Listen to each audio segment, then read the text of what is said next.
గెలిచిన నాయకుడు.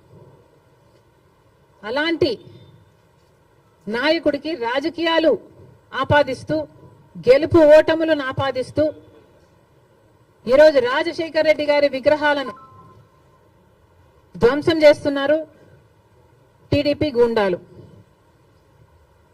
ఇది ఎక్కడి న్యాయమని అడుగుతున్నాం. రాజశేఖర్ రెడ్డి గారు మన రాష్ట్రం కోసం ఎన్నో అద్భుతమైన పథకాలు చేయడం నిజం కాదా? మన రాష్ట్ర ప్రజల కోసం తాను బతికినంత కాలం సేవలు చేస్తూ, పోరాటాలు చేస్తూ బతకడమే కాకుండా చచ్చిపోయేటప్పుడు కూడా ఆఖరికి రచ్చబండకని వెళ్ళి ప్రజల కోసం తప్పించి చనిపోయిన మాట వాస్తవం కదా? మరి అలాంటప్పుడు అంత పెద్ద మనిషి, అంత మంచి మనిషి అయిన రాజశేఖర్ రెడ్డి గారి విగ్రహాల జోలికి తెలుగుదేశం పార్టీ వాళ్ళు ఎందుకు వెళ్తున్నారో చంద్రబాబు గారు, వాళ్ళ నాయకులు సమాధానం చెప్పాలి. రాజశేఖర్ రెడ్డి గారు ఏదో వైసీపీ నాయకుడు అన్నట్టుగా వ్యవహరించడం జరుగుతుంది. వైసీపీ వాళ్ళు హత్యా రాజకీయాలు చేసుండొచ్చు, గుండా రాజకీయాలు చేసుండొచ్చు, కక్ష రాజకీయాలు చేసుండొచ్చు, మేము కాదంటం లేదు. కానీ దానికి రాజశేఖర్ రెడ్డి గారికి ఏమిటి సంబంధం అని అడుగుతున్నాం. వైఎస్ఆర్ సిపి అంటే యువజన శ్రామిక రైతు party. YS Rajasekhar Reddy party కాదది. వైసీపీలో రాజశేఖర్ రెడ్డి గారు లేరు, రాజశేఖర్ రెడ్డి గారి పథకాలు లేవు, రాజశేఖర్ రెడ్డి గారి ఆశయాలను నిలబెట్టే వాళ్ళు లేరు. మరి అలాంటప్పుడు రాజశేఖర్ రెడ్డి గారి విగ్రహాలను ఎందుకు పగలగొడుతున్నారో తెలుగుదేశం పార్టీ వాళ్ళు ఒకసారి ఆలోచించాలి.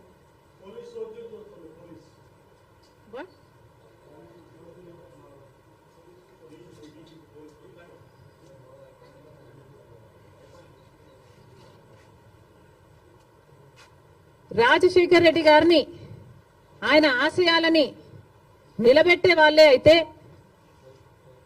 రాజశేఖర్ రెడ్డి గారు తలపెట్టిన జలయజ్ఞంని జగన్మోహన్ రెడ్డి గారు ఎందుకు విస్మరించారు?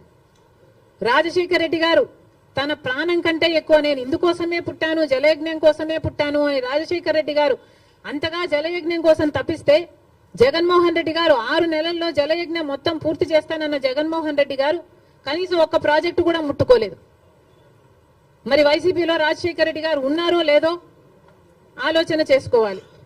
రాజశేఖర్ రెడ్డి గారి ఎంతో ఇష్టమైన ఫీజు రీయింబర్స్మెంట్, ఇలాంటి పథకాలకు కూడా వైసీపీ ఈ రోజు వరకు కూడా, అధికారంలోంచి దిగిపోయే రోజు వరకు కూడా 4,000 కోట్లు బాకీ పడింది. చిక్కీలకు, స్కూల్ యూనిఫాములకు, ఆఖరికి కోడిగుడ్లకు కూడా బిల్లులు కట్టలేదట. మరి అలాంటప్పుడు రాజశేఖర్ రెడ్డి గారి ఆశయాలను నిలబెట్టే పార్టీ వైసీపీ పార్టీ అని ఎందుకు అనుకుంటున్నారు? అది కాదు కాబట్టే ఈరోజు ప్రజలు వైసీపీకి అంత బుద్ధి చెప్పారు, గోయి తీసి పాతి పెట్టడం జరిగింది. మళ్ళీ చెప్తున్నాం, వైసీపీ అంటే యువజన శ్రామిక రైతు పార్టీ, వైఎస్ఆర్ పార్టీ కానే కాదు. రాజశేఖర్ రెడ్డి గారికి వైసీపీ పార్టీకి అసలు సంబంధమే లేదు. రాజశేఖర్ రెడ్డి గారు is a tall leader of the Congress party. Congress party ముఖ్యమంత్రిగా 2 సార్లు కాంగ్రెస్ పార్టీని రాష్ట్రంలోనే కాకుండా దేశంలో కూడా అధికారంలోకి తీసుకొచ్చిన గొప్ప నాయకుడు రాజశేఖర్ రెడ్డి గారు. రాజశేఖర్ రెడ్డి గారు is a Congress man. He lived a Congress man and he died a Congress man. He was faithful to the Congress party, and as much as he was faithful to the Congress party was also faithful to Rajshekar Reddy garu. And 2 సార్లు ముఖ్యమంత్రిని చేసింది రాజశేఖర్ రెడ్డి గారి కోరిక మేరకు. రుణమాఫీ అయితేనేమి, ఉపాధి హామీ పథకం అయితేనేమి, ఇలాంటివి ఎన్నో రాజశేఖర్ రెడ్డి గారి ద్వారా కాంగ్రెస్ పార్టీ ఆంధ్ర రాష్ట్రంలో అమలు చేయగలిగింది. రాజశేఖర్ రెడ్డి గారు కాంగ్రెస్ పార్టీ నాయకుడు కాబట్టే, కాంగ్రెస్ పార్టీ సేవకుడు కాబట్టే, కాంగ్రెస్ పార్టీ ఎలా ఆలోచన చేస్తుందో అలా ఆలోచన చేశాడు కాబట్టే అంత అద్భుతమైన పథకాలు, ఫీజు రీయింబర్స్మెంట్ అయినా, ఆరోగ్యశ్రీ అయినా, ఇందిరమ్మ ఇళ్ల పథకమైనా, ఇలాంటివి ఎన్నో పథకాలు బీదవారి కోసం, అట్టడుగున ఉన్న వర్గాల కోసం రాజశేఖర్ రెడ్డి గారు చేయగలిగారు. అంటే ఇవన్నీ కాంగ్రెస్ మ్యాన్ గా రాజశేఖర్ రెడ్డి గారు చేశారు.